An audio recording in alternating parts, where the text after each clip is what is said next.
So there's this crazy case in Fort Worth where this guy was stuck in someone's windshield. Happened back in October of 2001. This woman named Chante Mallard went out partying with her friend. We'll call her friend T. They had some drinks, shared some ecstasy, smoked some weed. Then they ended up going to a club named Big Joe's Bamboo. Might have to visit there one day.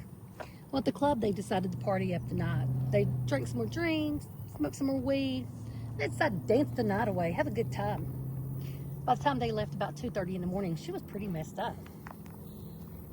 At first, she tried to drive, but then her friend realized she was too messed up to drive.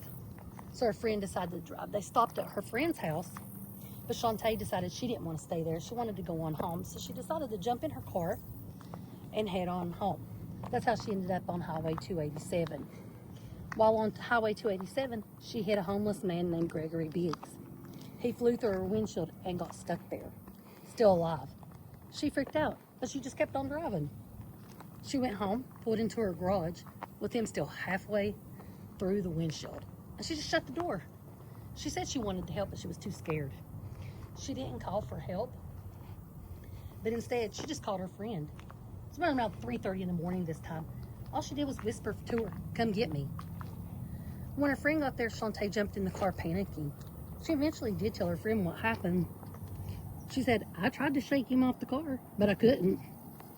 She said, "He was alive. When I parked in the garage, I could even hear him moaning." Her friend looked in the garage and saw the body still stuck in the windshield.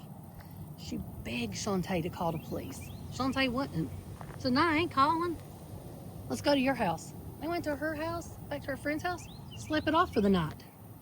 The next day, Chante decides to call her friend, Cleet.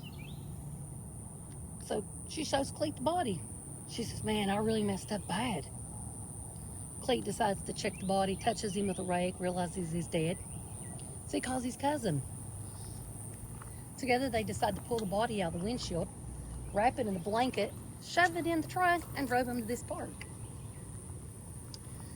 So they dropped the body off here in this park, just right around over here. It would have been in between these pylons right around here. Well, later that day, two guys in a pickup truck happened to be driving by. They saw the body. They headed on down the road to a nearby fire department, saw an off-duty firefighter, and alerted him. The firefighter called the cops. Well, first they didn't know what the cause of death was. It was very unclear. But months passed. Chante went to a party and ended up bragging at the party about killing some white dude. Why you go to a party and brag like that? Someone at the party decided to tip off the police about it. She ended up arrested. Only then did they determine that it was an actual murder. This story stuck with a lot of people. She could have saved the guy, but instead let him sit there and die in her windshield.